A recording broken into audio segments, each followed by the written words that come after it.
paz do Senhor Jesus, estou de volta. Que Deus em Cristo possa estar assim abençoando a cada um de vocês.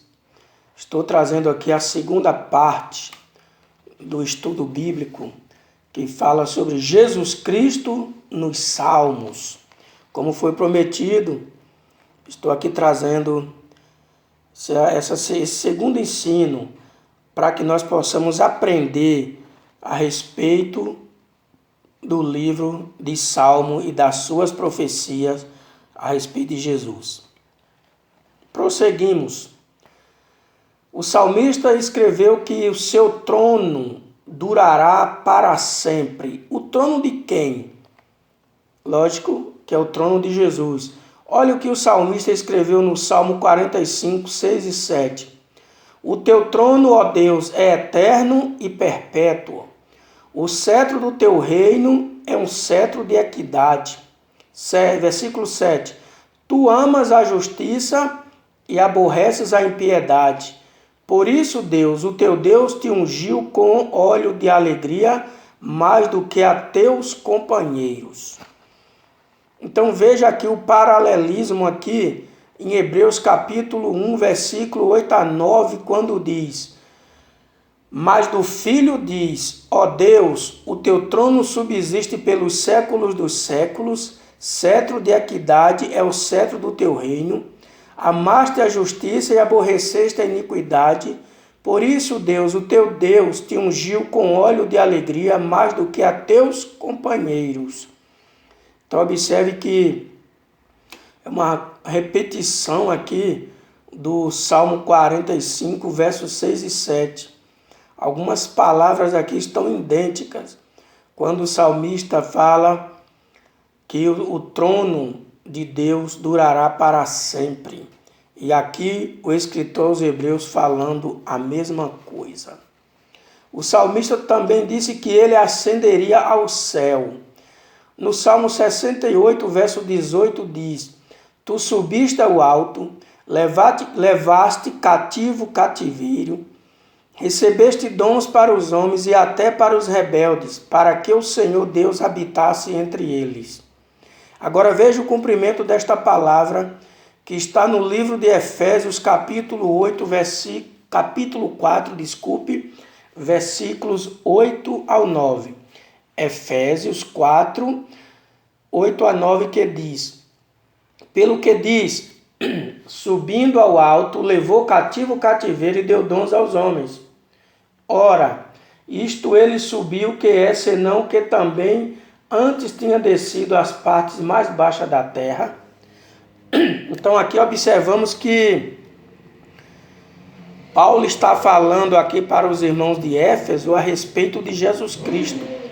Que Jesus subiu ao alto, levou cativo o cativeiro e deu dons aos homens. E Jesus desceu até as partes mais baixas da terra. Então observe que o cumprimento da profecia do Salmo 68, 18 está em Efésios capítulo 4, versículo 8 e 9. Também o salmista, ele profetizou dizendo que ele seria zeloso para com Deus. Olha o que diz o Salmo 69, verso 9. Pois o zelo da tua casa me devorou, e as afrontas dos que te afrontam caíram sobre mim. Então veja João capítulo 2, versículo 16 ao 17, o cumprimento desta palavra. O zelo da casa de Deus. E disse aos que vendiam pombos: Tirai daqui estes e não façais da casa de meu pai casa de vendas. E os seus discípulos lembraram-se do que está escrito: O zelo da tua casa me devorará. Então esta passagem aqui está falando a respeito das pessoas que vendiam ali no templo. E Jesus disse: olha, não fazei da casa do meu pai casa de vendilhões. Não, que a casa do meu pai é casa de oração. Então observe que diz que o zelo da tua casa me devorará. Então esta palavra está escrita Lá no Salmo 69, verso 9, pois o zelo da tua casa me devorou. Como é importante termos zelo pela igreja, né? Pela casa de Deus. Também o salmista profetizou, dizendo que oferecer-lhe-iam vinagre quando ele estivesse com sede na cruz. Olha só o que diz o Salmo 69, 21. Deram-me fel por mantimento, e na minha sede me deram a beber vinagre. Quando nós olhamos assim, observamos que o salmista ele não passou por essa situação, mas ele estava profetizando que isso iria acontecer. E olha o que Mateus 27, 48 registra. E logo um deles, ou seja, um soldado, correndo tomou uma esponja e embebeu-a em vinagre, e pondo-a numa cana, dava-lhe de beber. Ou seja, quando Jesus disse eu tenho sede, ao invés deles darem água, eles deram vinagre, cumprindo assim a profecia do Salmo 69, versículo 21. Também o salmista declarou que eles seriam descendentes de Davi. Olha o que diz o Salmo 89, versos 3 e 4. Fiz um concerto com o meu escolhido, jurei ao meu servo Davi, a tua descendência estabelecerei para sempre e edificarei o teu trono de geração em geração.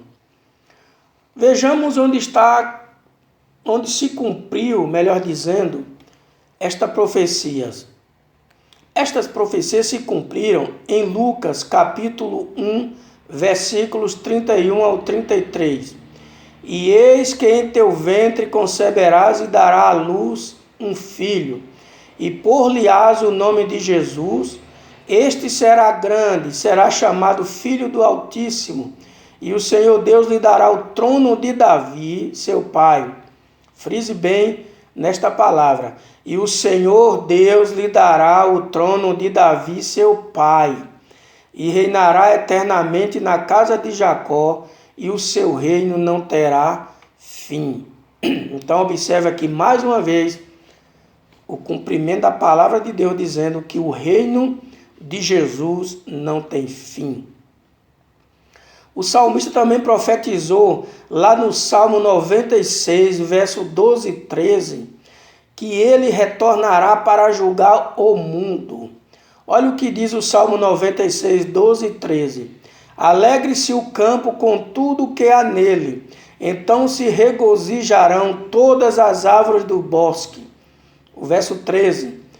Ante a face do Senhor, porque vem a julgar a terra, julgará o mundo com justiça e os povos com a sua verdade.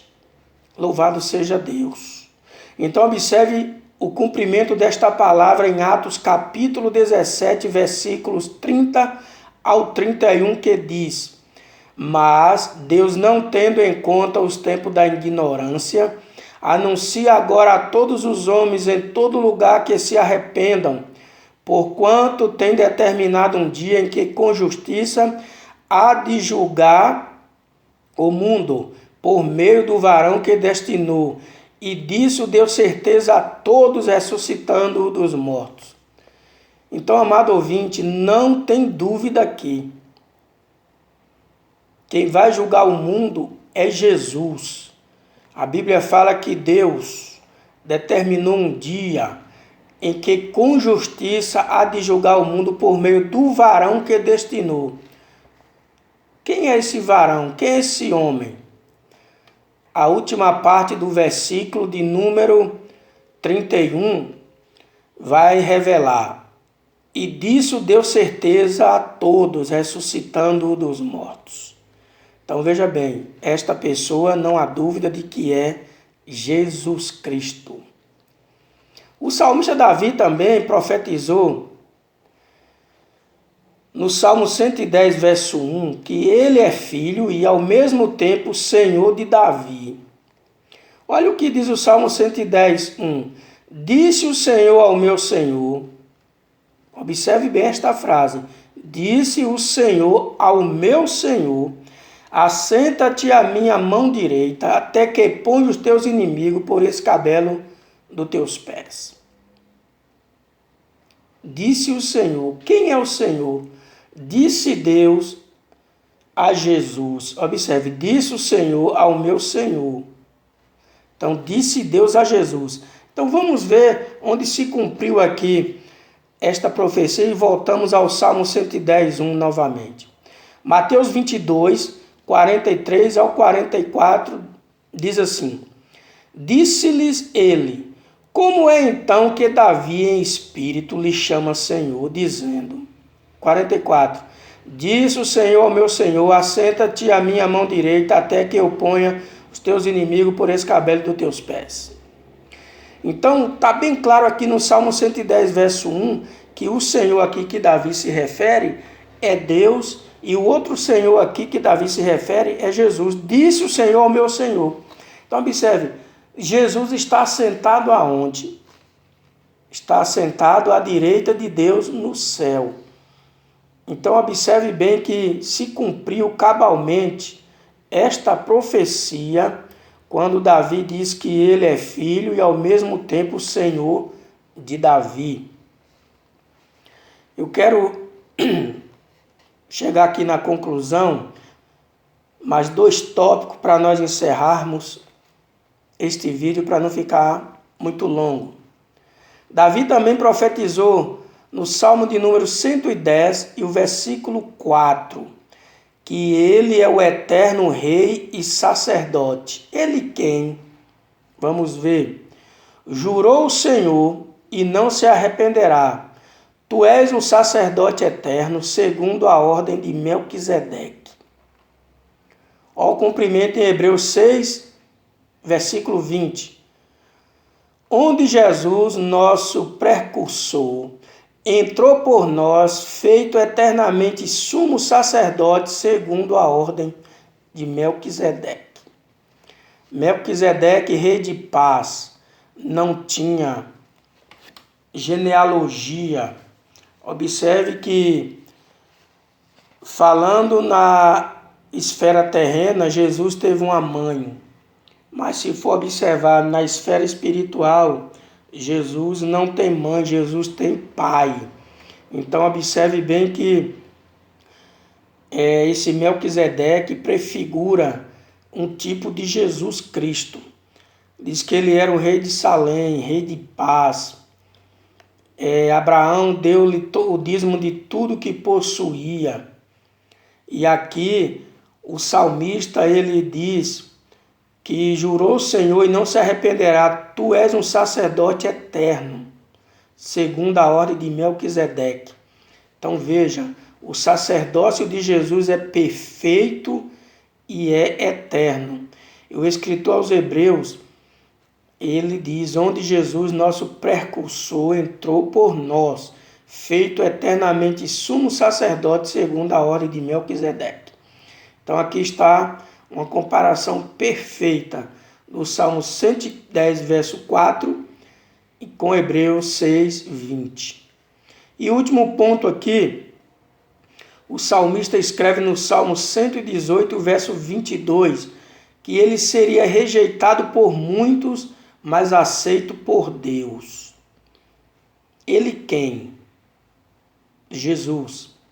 Veja o que diz, Salmo 118, 22.